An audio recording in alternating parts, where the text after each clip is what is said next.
I came back from Afghanistan, got in a crazy firefight right before I was about to come home. I was literally calling in for air support. I had thousands of bullets raining in. I had no cover. I still don't know how I lived that day. If I can take 20 men, 40 men, 100 men, 1,000 men, that ripple effect will change masculinity in the world. And I hate masculinity right now in the world. And so the big vision is that I want to change masculinity.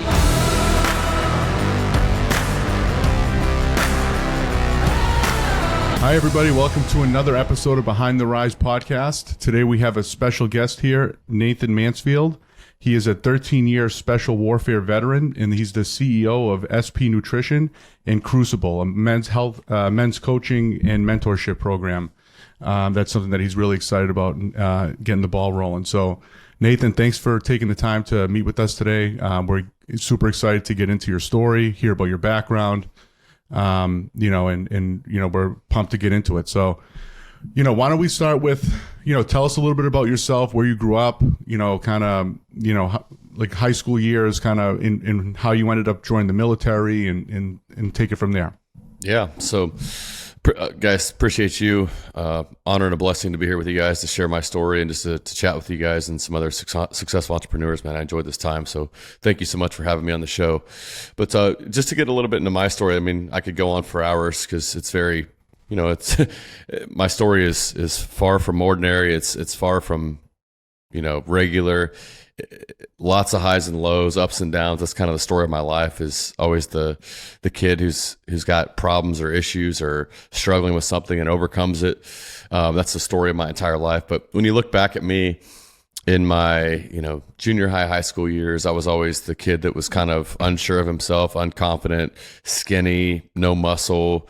Even when I went to try to play football, started playing football at a young age, but I just was so small that it was hard for me to keep up. My dad naturally was 140 pounds. Through high school, I was like 115. It just a really small dude. Wow. And with that brought a lot of insecurity. The girls outgrew me. I'm 5'7". I'm a short guy. So, I think in that I got picked on for being the short guy, the little guy. Girls called me shrimp. Pushed me around at like 6th, 7th, 8th grade. So I had a lot of insecurity about my size and my stature. And I was just a very unconfident, I grew up in a verbally abusive household. My stepfather was a complete asshole. Nothing was ever good enough. It didn't matter what I did. I always tell the story. I remember he would bring in pallets of saltwater pellets for our restaurant. I grew up in a restaurant, 20 years. My parents owned a restaurant, and I started bussing tables and cooking and all kinds of things. That's where I learned my work ethic and things. But he would bring in these pallets of 80-pound bags of saltwater pellets, and I would do everything I could, just me, all 90 pounds of me carrying these saltwater pellet bags that are probably almost my weight down these stairs one by one. It would take me hours, and I would just be exhausted. But my work ethic was crazy because I just wanted to impress my stepdad. And it was, he would come down and I would do it so fast. I was so impressed with myself, and he would just be like, F this, you screwed this up, you didn't put this. And it was just, that's the story of my whole childhood, is that no matter what I did and no matter how hard I worked, it was never good enough. There was always something to say. I was never, I'm proud of you, thank you. It was like, you F this up, this bag wasn't put right. And so that's the kind of toxic trap that my mind grew up as a child. And so I'm so grateful for it to this day, because it created a work ethic in me. And it's one of the reasons that I've been successful in my life. But, going through high school and building confidence, it was just really challenging. And so at the age of 15, I found alcohol, I didn't really fit in until I started drinking. And I just found that if I drank, people liked me. I was a very socially awkward kid. I was an introvert, so I didn't get along with people well. I just couldn't. I felt like I wasn't cool. So, but I did find that when I was 15 and I started drinking alcohol, I gave myself permission to be a little bit more vocal and to be funny, and people started to like me. And so the alcohol filled this void inside of me that was so afraid to talk to people and so afraid to connect with people and so unconfident that it made me really confident. And so I had this bulletproof confidence of this liquid courage for drinking. And so then I became very addicted to alcohol. I was drinking every single weekend, getting blackout drunk through high school, got in trouble with the cops. I was still working for my mom, making, $7-8 an hour, cooking meals in the kitchen. But inside I was just a very empty kid. Then graduate from there. And we can go back and touch on it. There's a lot of substance here if we want to go back and touch on any of this, but this is where it transitioned into me going into college.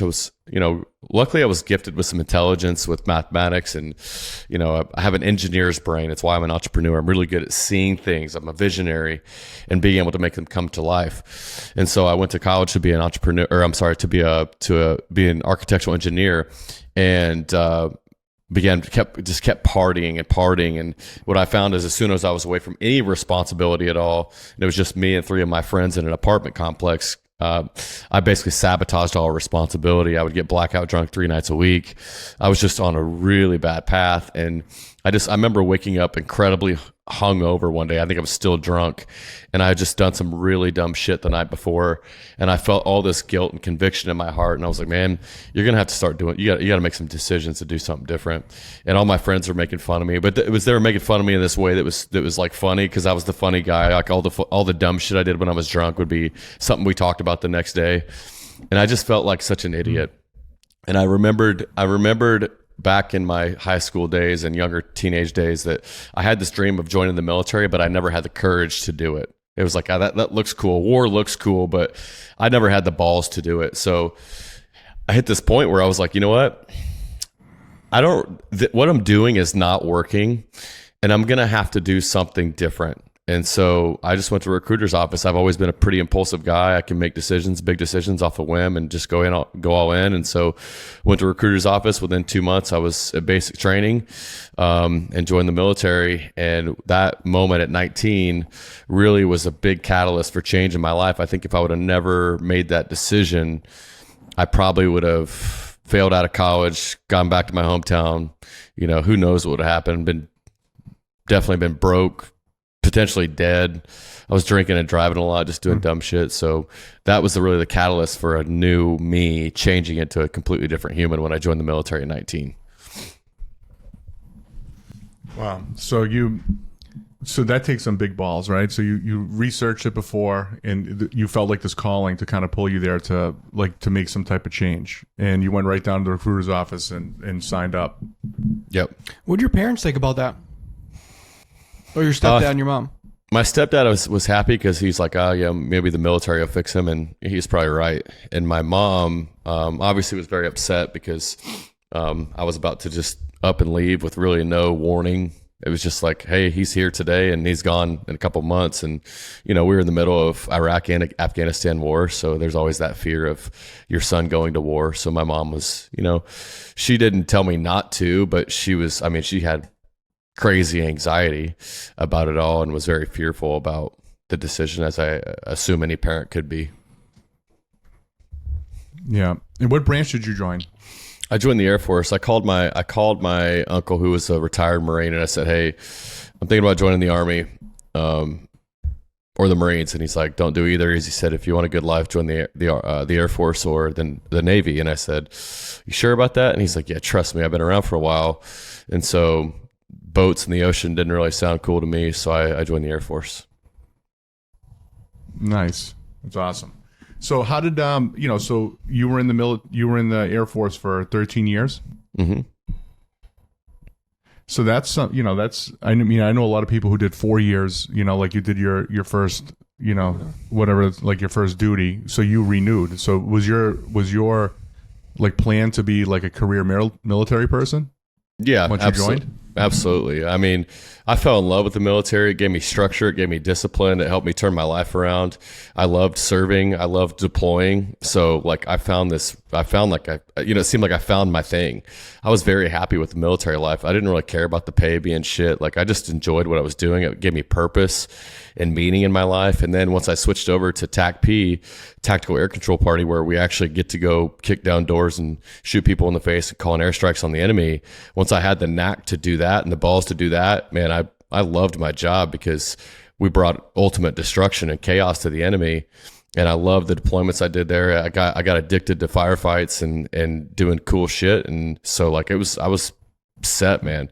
And so I just kept renewing until, the point where I had become, this is a whole nother transition that we'll get into, but my business took off to doing 7 figures while I was in. And so I was just put in a place where I had 9 employees on the side and working 60 hours in the military, and I had to make a decision. Where were you deployed? My first deployment was Iraq in 2009. So that was like literally within a year of me joining, I was already in Iraq, which I volunteered for that deployment. It was the last, they needed someone to fill it. And I was like, send me, I'll go. And then 2011, I was in Afghanistan. And then 2014, I was in Kuwait and a lot of places in the Middle East, Kuwait, Jordan, and a few other countries. Wow. That's interesting. You're always the first one to want to go, right? You felt like you always had something to prove. You think that came from your stepdad? Nothing was ever good enough, right? That's a familiar story. Yeah, absolutely. Yep. So what were like? Did you take a lot of lessons from the military, like as you transitioned into your like business, into your business career? Yeah, absolutely. You just look at the structure and the discipline. Most of us have no clue what any of that's like if we didn't have any sort of, most people are not very structured and disciplined. Unless you had a really good dad, that just had his shit together. Most men don't know what structure, order, and discipline is. And so like I learned a lot of that I didn't have. I'm a creative mind. So like structure and discipline is actually my enemy. And so it forced me to have those. And I wouldn't have been able to build the companies I built without it, because, it's just forced me to be have that alignment with myself and have goals and to have, build processes and things. And to really be able to wake up in the morning at 4 a.m. and get after it. And I've always had a strong work ethic, but the military definitely gave me a lot of tools. And then you see how the military runs organizations and entities and leadership. And so I took all that, how they run staff meetings, how they run leadership training. And so all these things, being a part of, multiple units in the military and seeing leaders and exposed to leaders, good leaders and bad leaders and poor management and good management. It's like it gave me so much exposure of what I wanted to do with my companies and what I knew would not work and what would not be good. If you think about the massive organization that the military is, it's really like a massive company with incredible structure, with all different types of things all over the world, different types of operations. I mean, even for like how the food gets cooked for like all the people on the bases, like down to every single thing takes incredible organization and structure and communication and everything that it takes in business and culture too. Culture. See, the problem right now is, I don't know the stats, but I'm sure there's a very low attendance rate in the military and armies throughout the country right now, and it's probably because our leadership, at the top, like the culture of our government, isn't like patriotic, as it used to be. Let's just say like post 9/11 or even before 9/11. That's a question for you though. What was that like? Like, what's that? Do you remember like who the president was? Did that have any effect on you when you were in the forces? Minor. Like if I would have been in through COVID, it would have had a lot bigger effect on me. But I was actually exiting the military right when COVID was introduced. But I think I would have probably had some big issues. I would have probably got kicked out if I was still in. And I was on the tail of it. I was in the Guard. I transitioned to the Guard my last year, and they were telling me that I was going to need to get the shot in order to stay in. And I was like, well, I'm getting out anyway, so you can just. So I would have had some resistance there. Yeah. There was nothing really that, it did change like some rules of engagement and how we drop bombs and how we can defend ourselves, in Afghanistan. So, Obama was president during that time, and rules of engagement were a lot stricter because, the president can handcuff us in how we are able to defend ourselves and how we were able to like attack the enemy. So for sure, it did have an impact that could put us in dangerous situations, Because if I drop a 500-pound bomb and I technically wasn't legal to do it, I can go to Leavenworth and go to prison for years. You know what I mean? Mm. So everyone was on pins and needles, trying, probably. Didn't want to make a mistake, right? With the new changes. Absolutely. That's nowhere to play, even in a game. Yeah, like you can't play scared. No, you can't play scared. No, especially in that. But even in like sports or anything, you can't play scared when you're in those situations. They were forcing people. Everyone had to be vaccinated in the military, right? Everybody. Correct. Yep.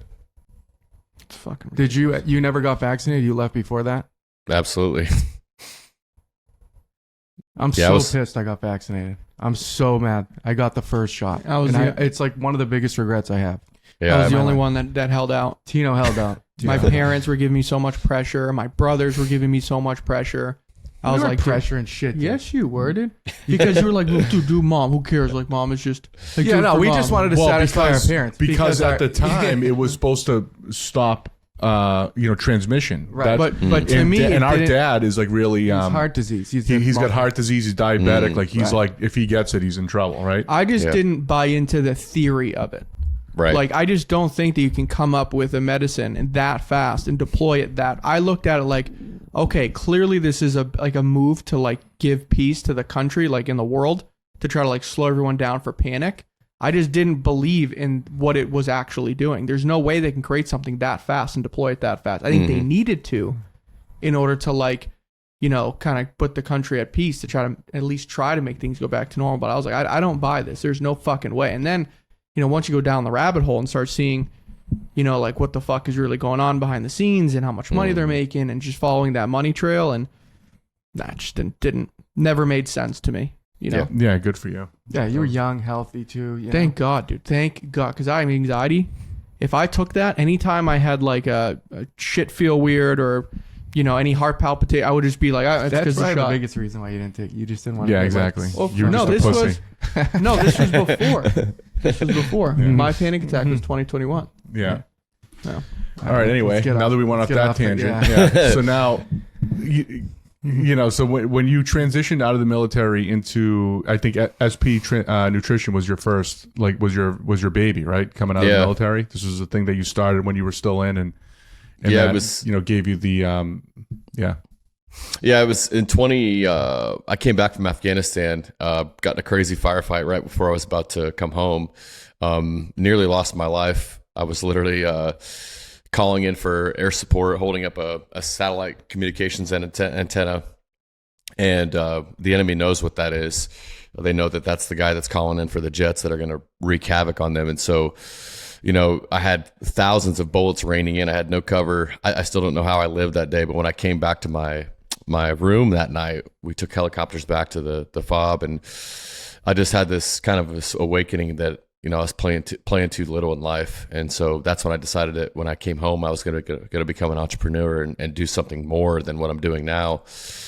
And so I started my first business. It was called American Athlete Nutrition. It was just a brick and mortar supplement shop outside of Fort Carson in Colorado Springs. The store exists today still. That was my entry into entrepreneurship and into the nutrition industry. And then I ran that company for about 5 years. I mean, still runs, like, obviously, but then had a desire to create my own line, my own, and so we began to produce supplements and apparel for our own line at that point.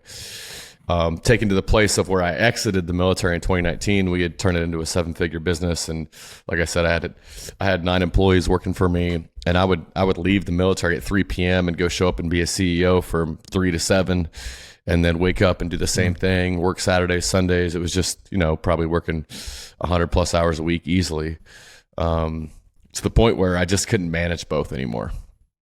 I loved what I did in the military. Why supplements? Why supplements? Well, so when you look at my troubled past of being unconfident in myself, I graduated high school at 140 pounds.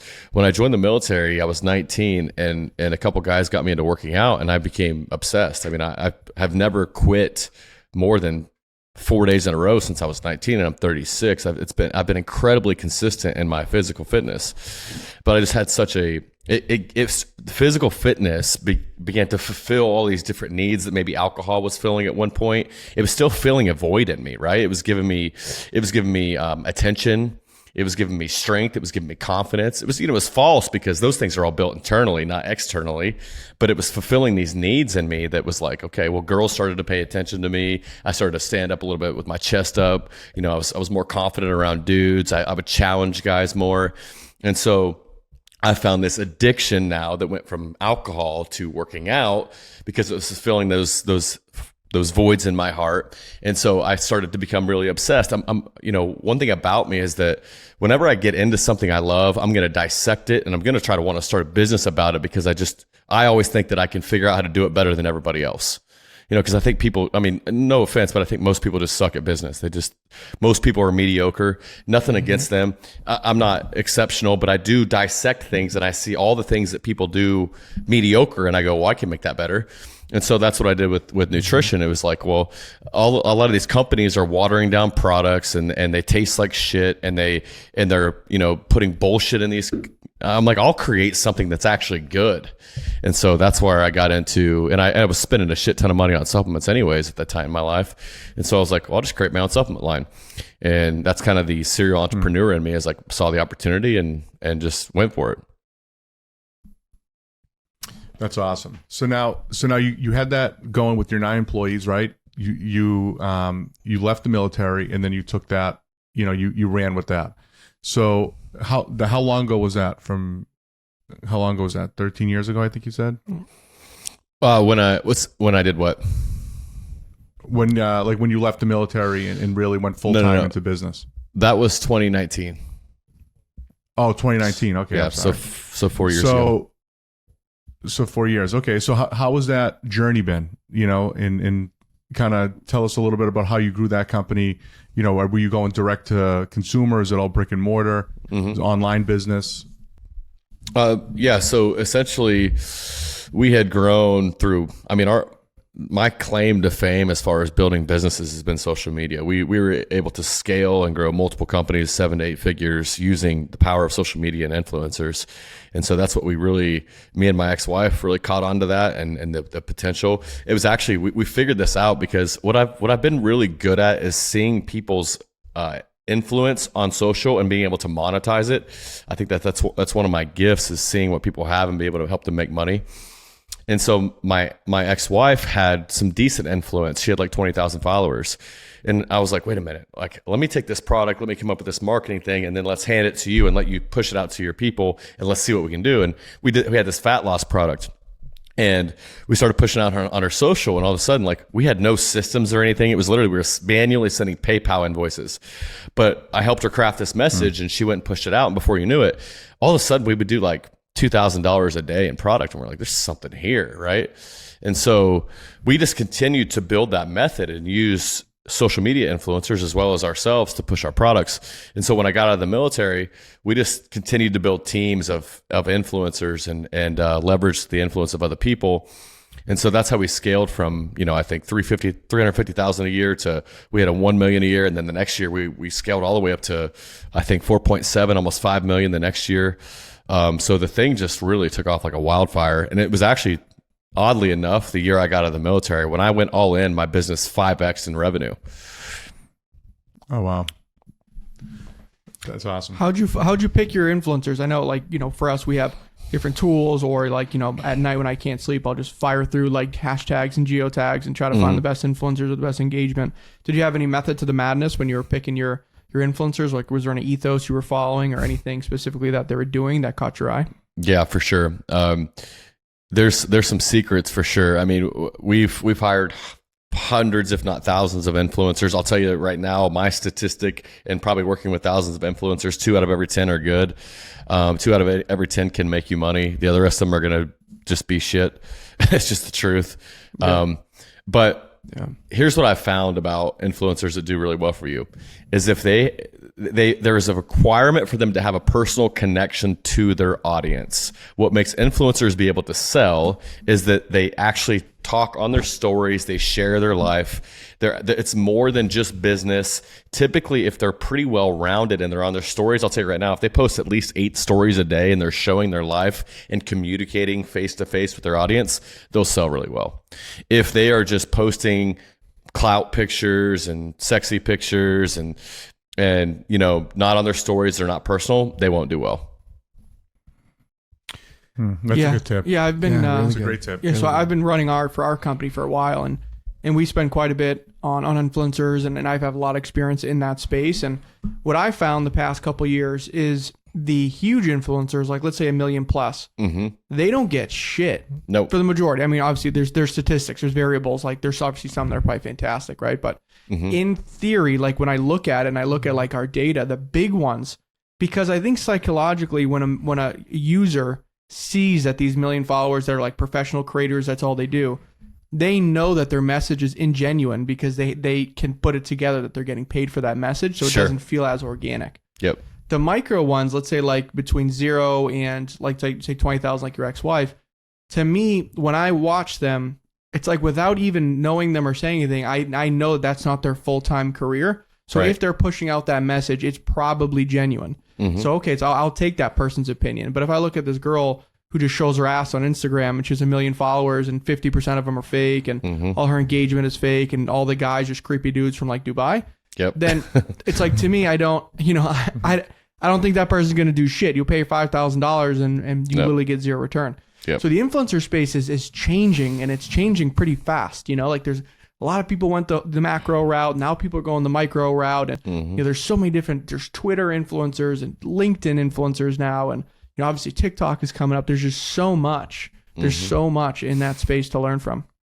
I really like the strategy of if they're really engaging with their audience, like through stories and sharing their life more than just like generic pictures on their main feed. I think that's a good metric to look at. The quality of the person matters. Yeah, it's a great tip. More and more. It's a great tip. You can waste a lot of money. It's the simple thing is people want to, if they feel like they know you, they'll buy from you. So a couple like the metaphor, or like transitioning this to a different platform. When you look at like men who have succeeded on YouTube, two guys that I look at it are Christian Guzman with Alpha Lee and Savage and Nick Bear with Bear BPN, right? Those guys, how did they create multi-million-dollar brands? Well, they were in front of a damn YouTube or camera all the time, sharing their life. Like they took you everywhere. And so even my ex-wife, when I study how she did so well at selling, and she still does, is because she took people everywhere. They felt like they genuinely knew her.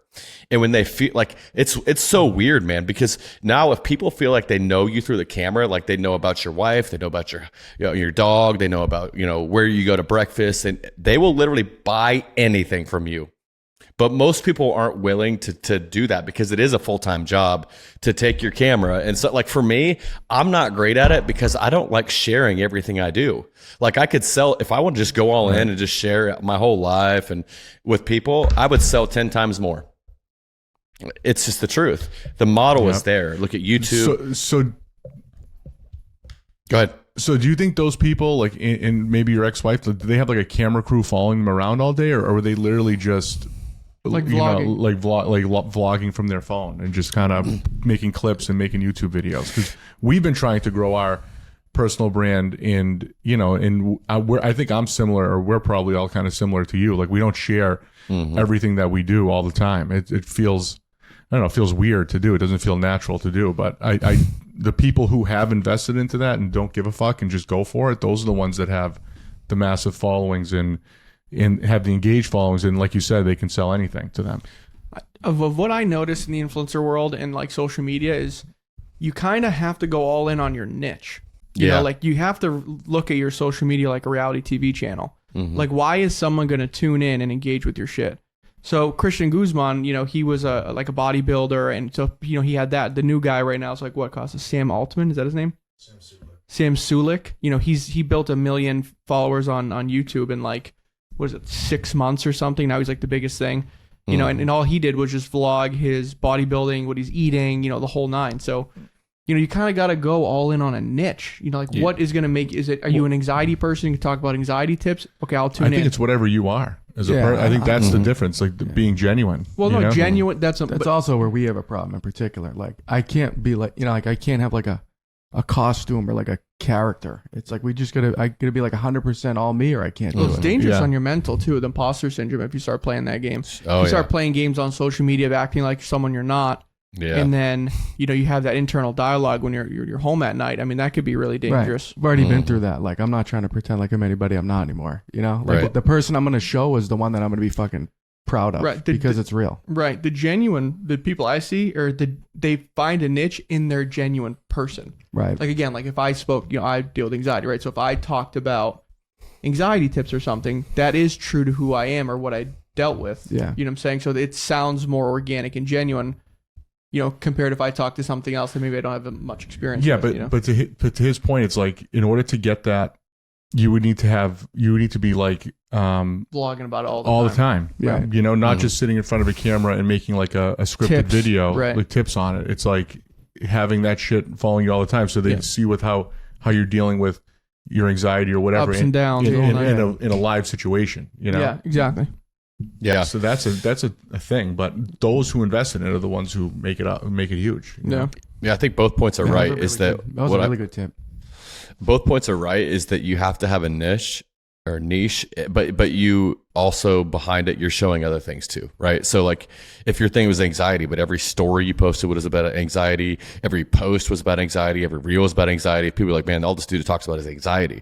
But if like your primary focus, like for me, what I've learned is like I'm usually everywhere because I'm an entrepreneur, military guy. You know, I've got kids, family. Like I would spread my audience so far. And now, like, since I'm running Crucible and my next 10 years is dedicated to building men, like, all I speak to is men now. Like, I've just made all my messaging about men. And I'll still show, like, obviously what I eat, my New York strips. I know you guys are, maybe some of you guys are doing carnivore or whatever I think I saw. But yeah, I show my eating, I show my kids a little bit, but all I talk about is the problems with men and, like, the solutions for men now. And I'm getting a lot more traction that way. Yeah, that's awesome, and that's like your niche. You know who your audience is. You're speaking to your audience, and it's true to who you are. So it's probably easier because it's very natural for you. You know, because like, you're living it. The hard thing for me was right? I have 93% female followers. So really, yeah, it's a good looking dude, man. I know. I'm fucking act surprised. I don't know if it's about that. Scumbag over here. Yeah. Cover of Men's Health magazine, right? Yeah, Men's Fitness. At some point. Men's Fitness, cool. 2018. I got a question. So when you got into the supplements, like we all know that that's a very busy space. Yeah. How'd you stand out? Like, yeah, influencers, you know, that part of it.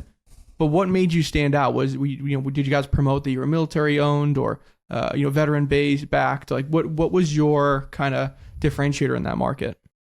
We found our niche. Our niche actually because of the influencer network that we built. Like when I first built this company, it was supposed to be for the bodybuilding community. And then I met my ex and it went a different direction. And so we ended up building it together on what was working. And what we found was it was like our niche at that point was like 26-year-old women who had never taken supplements before, but were looking for something to help them. And so there was nobody in that space because most girls that are 27 that aren't fitness girls are not taking supplements. So it was like this weird transition that happened that I didn't think of. And I was not passionate about it. I hated it because I'm like, I ain't trying to make supplements for 27-year-old girls. Like that ain't my purpose, but it was making money. And so we just went all in on it and it worked, there's really very few 27-year-old girls who are not into fitness, super, like fitness addicts or whatever are looking to buy supplements, but we would educate them and tell them how it was going to help them. And then it was an easy sell because there was no one else in that space. But as I tried to transition back to that whole veteran military owned, like it's too diluted. I mean, I can't outspend anybody like First Form and some of these companies that are, like, right. It's hard. It's definitely challenging. Yeah. Yeah. I want to talk a little bit about Crucible, right? And you mentioned carnivore. So I did carnivore for like 8 months, and then I got off for a while, and then now I'm getting back on. Now Lucho's on carnivore. We're trying to get Tino on, but so have you been on carnivore for a while, or is it something new for you, or can you speak a little bit about that? About the diet? Basically for the last 8 months on and off, like I've kind of I wouldn't probably follow all the red tape of carnivore, but most of my diet is red meat. Yeah. And has it like improved your, like, what are the benefits of it for you? Like, is it your mental, your physical, both? Both for sure. When I was eating, I've realized that, not all carbs are terrible, but I realize how little we actually need them. And I can't go keto because I tried to swing all the way to full carnivore, which is really keto if you're not eating fruit or anything else. And that fucked my testosterone. Even though I'm on TRT, it still was messing with my testosterone levels. And so I went, oh, okay, that's not good. And I just started doing a bunch of research about how keto is really not really that great for men. And so, I love carbs. So I just kind of came back to this reality of like 80% of my diet is basically red meat and butter and cheese and nuts. And then I throw in some pineapple and banana and honey, and I'll eat some regular potatoes or sweet potatoes here and there, but that's pretty much my entire diet. I don't really go outside of those like 8 things I just mentioned. But I will say my mental stamina, my mental performance, my mental clarity, my energy is 100 times better than it was when I started that like 8 months ago. And then physical performance for me, that's like the most important thing is the mental when you're on carnivore and you're eating and you're getting those healthy. It's like crazy. Even though I could probably lose weight doing like a macro diet and having like being in a calorie deficit and having a balance of carbs and everything, the way you feel on carnivore is awesome. The energy too is like more stable, I've noticed. Yes, absolutely. Like you just have like the proper amount of energy, but like consistent throughout the day. Like I feel like I was way more up and down before. Like I could just pass out at like 3:00 in the afternoon, or one night I'm tired early, one night I'm awake all night. Like it's just steady. Mm-hmm. And it's just I'm like, I'm not tired. I'm good. Yeah, I feel fine. Yeah. It's when you really look at how food was introduced to humans, like how we were supposed to eat thousands of years ago. It's like we didn't have access to eat carbs all the time. That was like a luxury along the journey of a hunt that we found some berries, right? And so, you know, I try to take my diet and make it as natural as like God created us to how we would actually find food and gather food and hunt. And if I live like that, then I will always be at my prime. But when I go outside of that and I start doing what society has brought into me, then it's always going to do something that it's not supposed to. I'll feel like I'm not supposed to. So I just try to be very simple with it. Like God created these types of foods, not all this processed bullshit. And I'm going to eat as God provided food to me, the best that I can, without coloring outside of those lines. And I feel great. Oddly enough, weird how we eat, if we eat how God created us to eat, that we actually feel good. Super bizarre, right? Right. Yeah. What a coincidence. One of the craziest thing every time I get down the rabbit hole of like the gods, like when you, like how you mentioned, like, you know, God created this. If you really think about it, our medicines on the plant are literally made from the ground that God gave, right? And then you look at like horses, right? It's almost like God put them on the planet for like human transportations. Like we fit right on their backs. Mm-hmm. You know, like if you really think about it, how crazy, like a lot of the stuff, water, essentials, vitamins, you know, we get vitamin, you know, D from the sun, all this stuff. It's all natural that God created on the planet. It's fucking crazy when you really think about it. Right. Animals are cool too. You know, dogs, friggin' they're sheep, like all the milk, friggin' cows. Yeah, you know, exactly. It gets crazy. Exactly. The one thing that's really blowing my mind, guys, and maybe you don't know this, but this is blowing my mind over the last year, is I've gotten really into fasting and things. But you know, you guys know when you fast, you go into autophagy. Autophagy is the body's natural ability to heal itself at the cellular level. Like you can cure cancer, disease with autophagy, right? Is with fasting. But think about this, guys. When you get sick and you get a fever, you don't have an appetite. You know why that is? Because your body's trying to fast to actually repair the cells and heal you, right? So like even fasting, it's normal for us to go 2 days without eating because we would have to go hunt and kill. So we might go 2 days without, but we eat 3 times a day, right? It's so dumb that we do what we do. I just did my first 72-hour fast. I started learning about it. And it is funny. So basically your body goes into a state of like repair because your body thinks you're in survival mode when you don't eat. So it sheds all these like toxins in your body and stuff because your body is like, okay, it's time to bunker down, figure out all the shit that we need, all the shit you don't, and it starts to flush. Okay. So I'm going to start doing, you know, my next fast is the second week in January. I'm going to do another 72-hour fast. I think it's really important. It's funny you said that. I literally just completed it like, I want to say like 2 or 3 weeks ago. That's incredible. And it's interesting. And when I looked into it, it's fucking crazy. I never done a multiple day fast yet. What's your theory on like daily? Are you eating 1 meal a day, 2-3 meals a day? Like how do you feel about that on a regular basis? I would say I eat 2 meals a day max. Sometime so pretty much my routine every single day, 9 out of 10 days, is I fast until 11 or noon most days. And then I will eat nuts and raw cheese. I always break my fast with nuts and raw cheese. So I have cashews. I like cashews, macadamia nuts, walnuts. What I do is I take and I'll put a handful of nuts and I'll chop up raw cheese because I love cheese. And then I'll put a little bit of MCT oil and salt and I'll just mix it all together. And it's just phenomenal. It tastes like a meal. It's incredible. Throw a little salt and pepper on it. That actually cures my hunger from my fast. And it keeps me in a state of ketosis and keeps my energy high, because what I can't do is eat carbs. And then by 2:00, I can't even think to run my business. Right. So I play no games of jeopardy of whether I'm going to have the energy to continue to have the mental performance to work until I need to. But then if I'm still hungry, I will eat like 2 grass-fed burgers, early afternoon, 1 or 2 with some avocado. And then I don't eat carbs really until night. And that's not even night. It's like 6 p.m.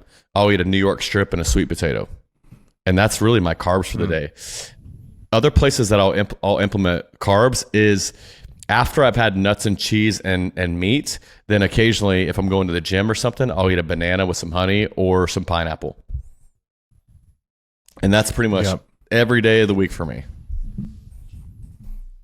It's crazy how important your diet is, man. It could literally make or break your day. Yeah. Legit. If you have a pizza, and it's like you're fucked for that day, and you're fucked for the next day. Right. Low key, Is that a principle that you're, with people who join your program? Like, is that something that you're working with them on? Is their nutrition? Like take us through somebody who's, who may be joining Crucible in kind of what are some of the principles that you're teaching them? Is it diet, nutrition, how to live their life, how to be, good family person, business? Yeah.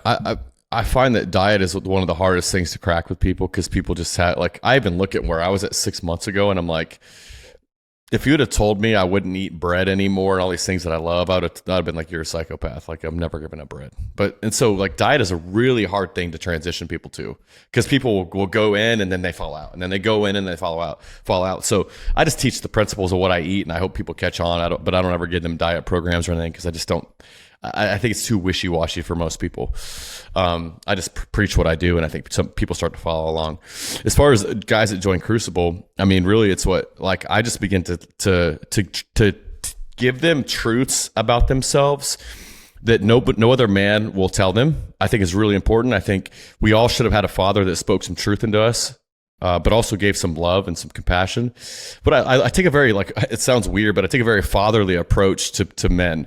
Because most men have not had good fathers or had fathers at all. And some guys are even older than me. And I don't look at myself as a father, but I go, what is a man in your corner? What do you need to know? And so I'll begin to call them on the things that they're doing and call out the behaviors. But then I also, I give them love and compassion. I believe in them, because most men don't have someone that believes in them.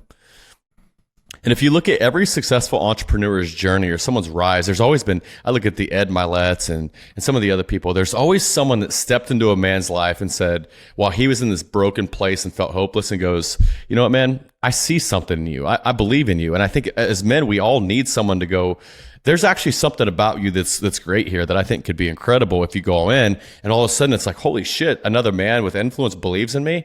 And so I give this level of truth and just honesty, but also this level of belief. And that's how I coach, really, is this back and forth dance of no, you're not perfect as you are. You need to work harder. You need to follow your dream. But also, hey man, just so you know, I believe in you. I know you can do great things. And so in my coaching calls, I'm teaching a lot of high levels of discipline and accountability. I text these guys every single morning to make sure that they see my name pop up on their phone first thing. And they're going, okay, coach is watching. You know what I mean? It's just this high levels of standards and accountability that you can't find anywhere else in your life.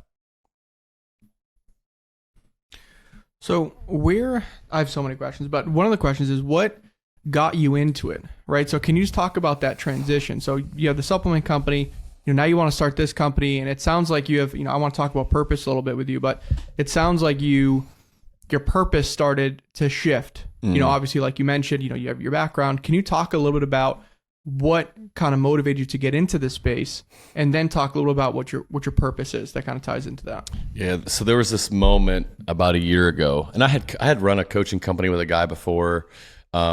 And so coaching has always been a thing that I've done either for free or I've been coaching for years.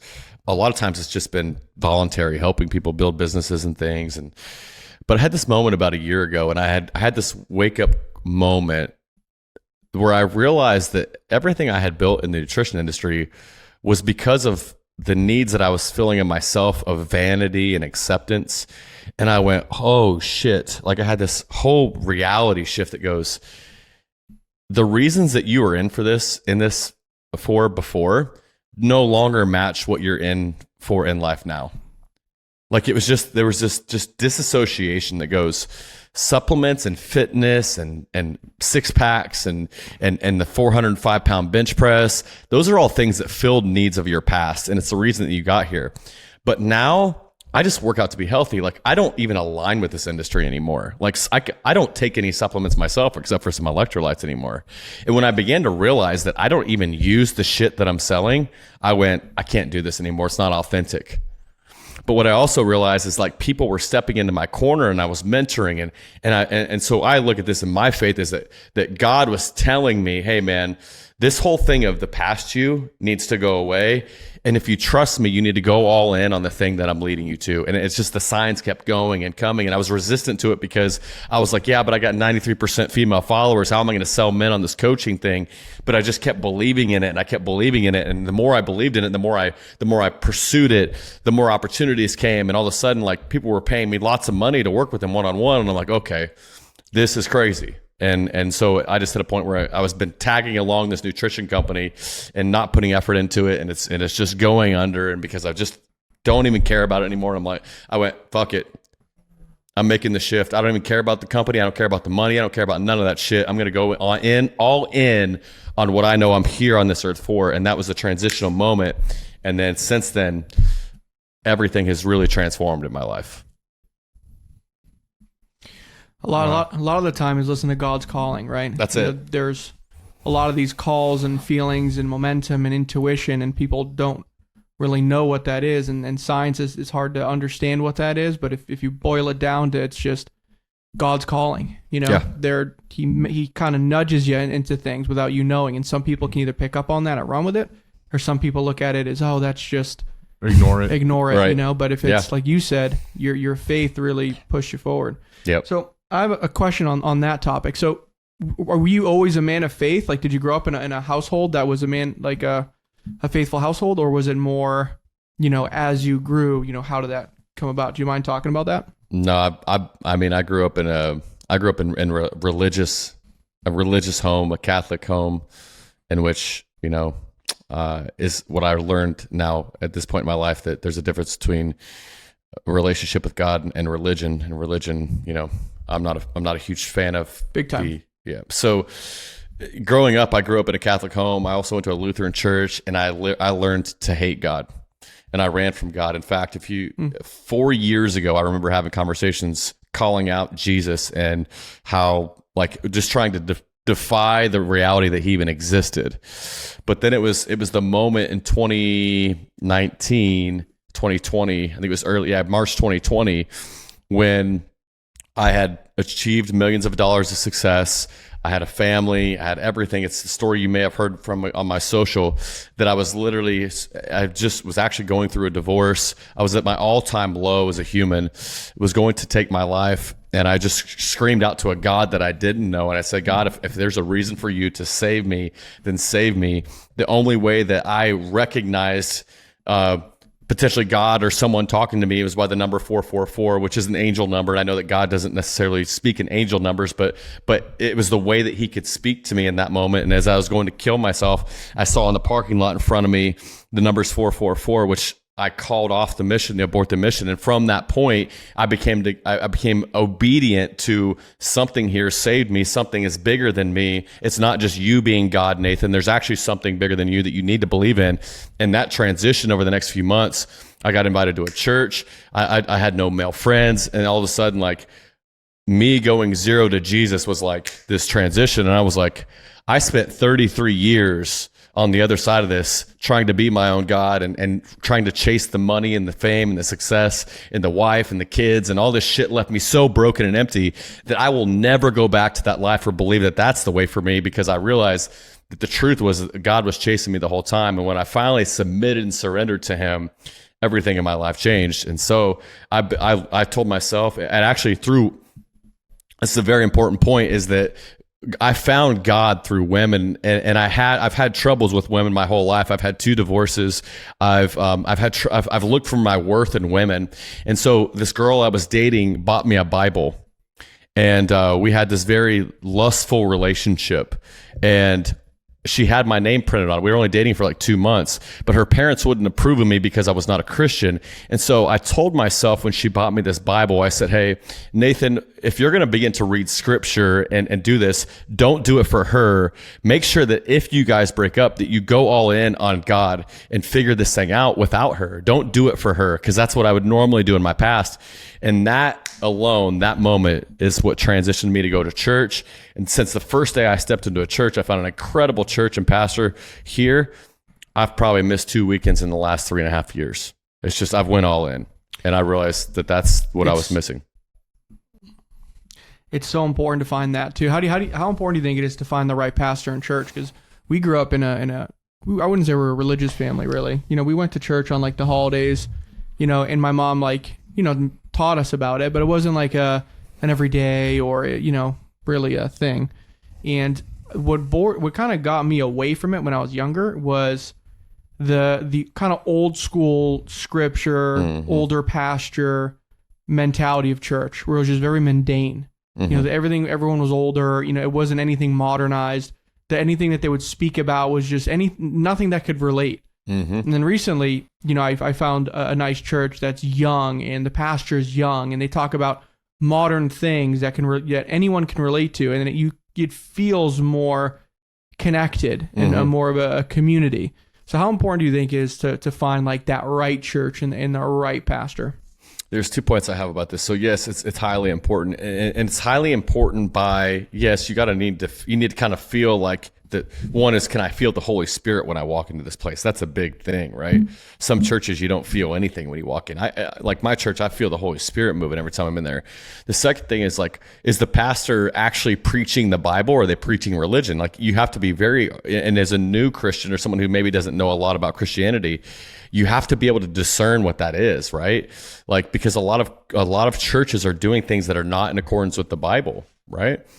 And so as I've learned this, and also there's this like co-mingling of current society and new age. And so no, if your pastor is not preaching that Jesus is the only way to heaven, then you're not at the right church, because he's not actually preaching what the Bible. I look at this as, if I'm going to be a Christian, I got to follow the truth that is set in the Bible, and I can't take bits and pieces of like what I want to, some scripture that I want to read here and then believe what I want to believe out here. It's just no, it's either you're all in or you're out. Like, the Bible is written like that for a reason. That's God wants you to follow his word.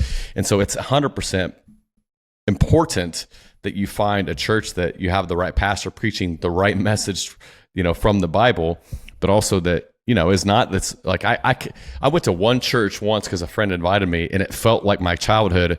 And I literally had like, my heart was racing, because I was like, I never want to go back to that place. It was like old hymns, and like, I was just like, I can't do this. Like, yep. Part of that might be some consumerism in me, but it is important. It's highly important.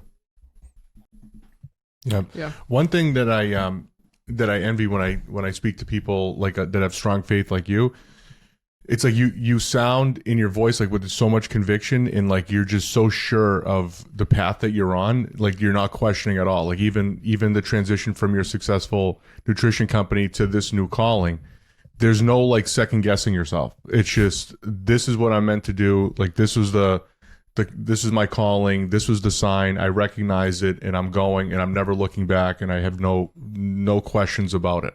Yep. There's something like, just to hear you talk about it, that's so like, freeing, and it's like, I don't know even how to put a word on it, but it's like the conviction is so strong. Do you want to know what it is? And Nathan, you can agree or not. Here is, anytime I talk to someone who has crazy faith and purpose, and they're so like happy and content, is they fully surrendered to the process of faith.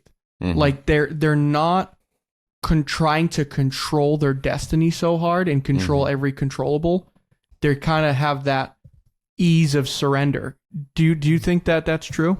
That's it. And what I've realized through this is that is a daily process, right? Surrender is not like a once I'm like, okay, God, take me where you want to go. I'll follow. No. Like, because my own will, my own strength, my own desires will capture me every single day. And I want to follow what Nathan wants to do. Truthfully, as a human, we want to be the king of our own castle, right? We want all the things that we want, the lust, the money. Like, if I'm not careful, I'll follow what Nathan wants. And so I'm not perfect at this, but I do 100% agree that it is a daily surrender. And some days I miss it. But when I firmly believe that I'm, just like you said, the conviction that I know that I am exactly where God's called me. But this is a big one, guys. And that all the things that have happened in my past, I could sit here and beat myself up, feel guilt for my I've had infidelity on my first wife. I've got 2 divorces. I've almost gone bankrupt. I could sit here and beat myself up for my path, but I know that my path has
like, you could be so rich and so discontent.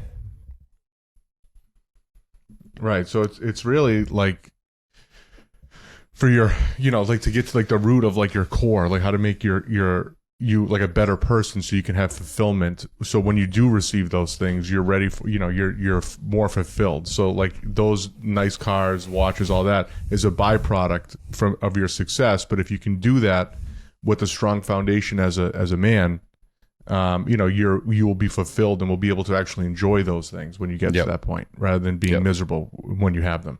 Absolutely. Yeah, which is a story. I mean, right now there's a lot of issues with modern day men, and especially with modern day successful men, because a lot of when you hear the word successful, you immediately think financially. This year and last year, my idea of success necessarily does not come with money. If I see someone completely at peace, happy, faithful, with a nice family, that's success for me. I don't really even look at what their money is. And that changed, though.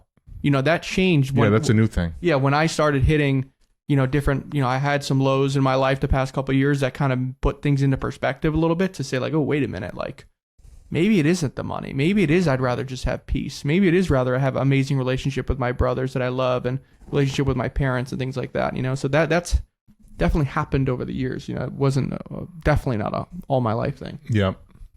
No, that's absolutely super, super powerful stuff. So what is the goal for Crucible, right? So we're getting near like the 1 hour, so we got to start, moving forward a little bit. So what is the goal for your program? Like, where do you see it in 5 years? Well, the overarching big vision is just to change masculinity. Like, masculinity needs an overhaul. And I know that every single man minimizes the impact he has on the world. You know, like I look at this, my business partner that I brought into this company, he's my COO and business partner. We've been doing this, what we call a well walk, which is a mile a day. You write physical, mental, spiritual, emotional. The premise is that men must fill their own cups so that they can pour and be leaders into their families and other people, right? Take care of you first is the premise, right? And he went home to Oklahoma and his, you know, they all eat fried food and all this stuff. And he's changed. And so now he goes back and all of a sudden his dad, who's like 75, is starting to do this walk every day. But my point is that as a man, we minimize the impact that we have to every single person that we actually interact with every single day and for the rest of your life, right? Like you run into someone at the grocery store, another man, you can either be a positive influence or a negative, like your kids, your wife, like you have so much power as a man and what you will impact people by that I believe is if I can take 20 men, 40 men, 100 men, 1,000 men, that the ripple effect that we have on masculinity when I teach men to be able to be okay with themselves, to be able to get rid of their mental health issues, to be able to be leaders, to be accountable to themselves, to know what it's like to have male friendships and to actually just, you know, own your damn life, that ripple effect will change masculinity in the world. And I hate masculinity right now in the world. And so the big vision is that I want to change masculinity, or God will change it through me. And building what I would consider the principles of godly men, which, you know, that I have my own belief system about that. But so that's the big vision, right? I'm in this for the next 10, 20 years, right? This is my purpose. I think this is truly why God put me on this earth. And I had to go through all the shit that I've gone through and make all the mistakes to get here. And so I'm well qualified now, right? But beyond that, I mean, the goal is like, we got some awesome things. You know, we're building this group. It's a very intimate group, but it'll grow to the point where I can't text every single guy every day because I can't text 700 guys a day. It'll grow to the point, you know, we're doing our first fly out in this mansion across the street.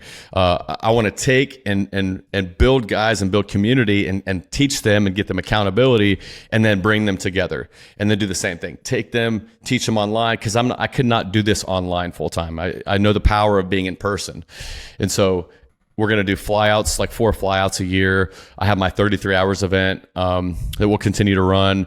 We'll continue to build in big live events with top speakers. And it won't be washed out personal development thing. It will always have a deep meaning and purpose to building what I would consider like the brotherhood I experienced in the military, where you know your dude's got your back, but this weird virtual in-person experience that just grows year by year by year, teaching men what it's like to be a masculine man.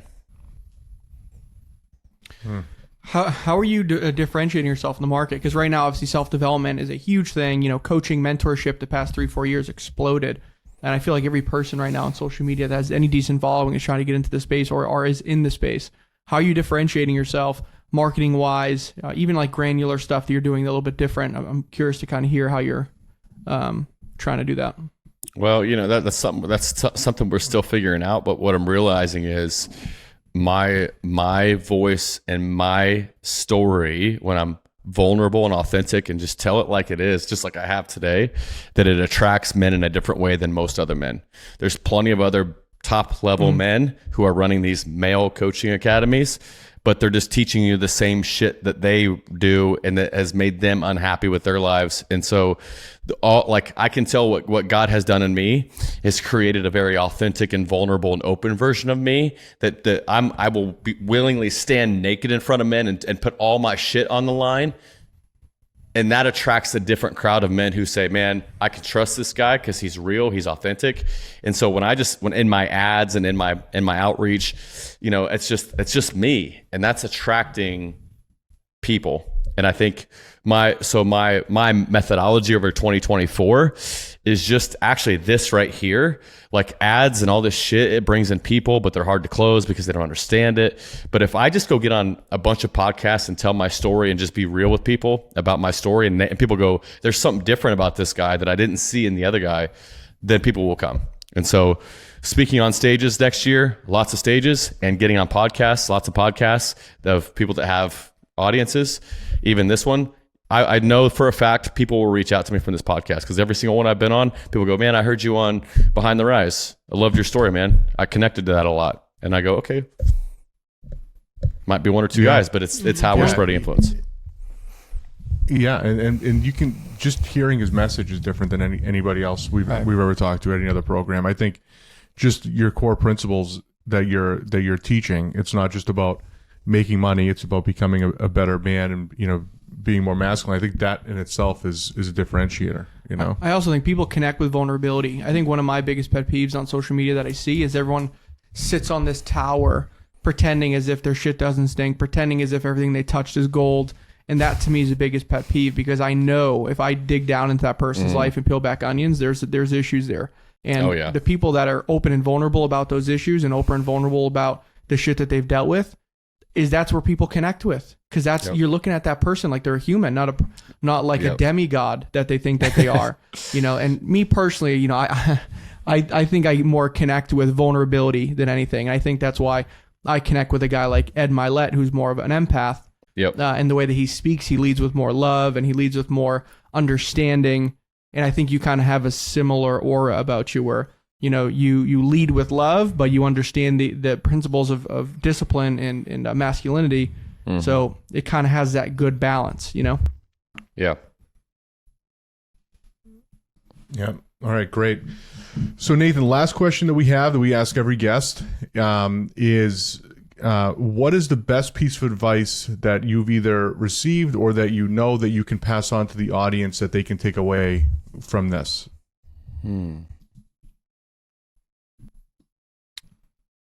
Probably the most freeing piece of advice that I've had to learn, and it's been a challenge, and that I would give other people, is that you've got to figure out who you are and just be you.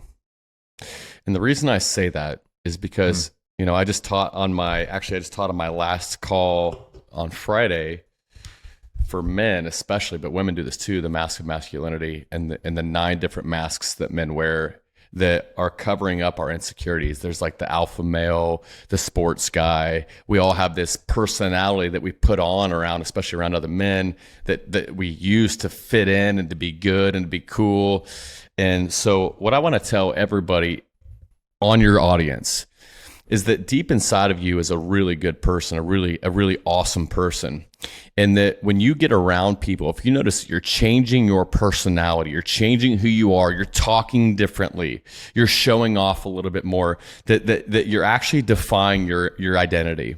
And so when you look inside, you need to really understand who you are and the awesome, incredible qualities that you are. And you don't got to be nobody else. You don't got to show off. You ain't got to have any of these other things that people have to fit in. The best version and the most peaceful and freeing version of you is the real you. And I challenge you. So many people will deny this message because they go, I'm being me. But there's some bullshit to that story, because you are changing who you are in front of other people. But when you're authentically you and you just hang out with people who accept you as you are, it will completely change the peace in your life. That's it. Mic drop. I dig it. Love that. Hang on, Nathan, where can our listeners find you? I'm on every social media platform, but really at this point in my life, only active on Instagram. So Instagram is the best place to find me, at Nathan Mansfield, just as it sounds, Mansfield. And so I communicate with nearly every DM I get there. As long as you're not coming to hate, then I'll just block you. But if you're coming to engage and be a cool person and relate with me, then I love speaking to people. And so Instagram is the best place to find me. Awesome. Yeah. All right, everybody, go follow Nathan. Let's see, if you connected, join his program. And Nathan, thank you so much for taking the time today. I know you're very busy, especially on a weekend, spend time with the family, but we appreciate it, and we'll be talking to you soon. Yes, it was an honor, guys. I love getting to know you guys a little bit better, and look forward to getting to know you even better in the coming months. So appreciate you guys so much.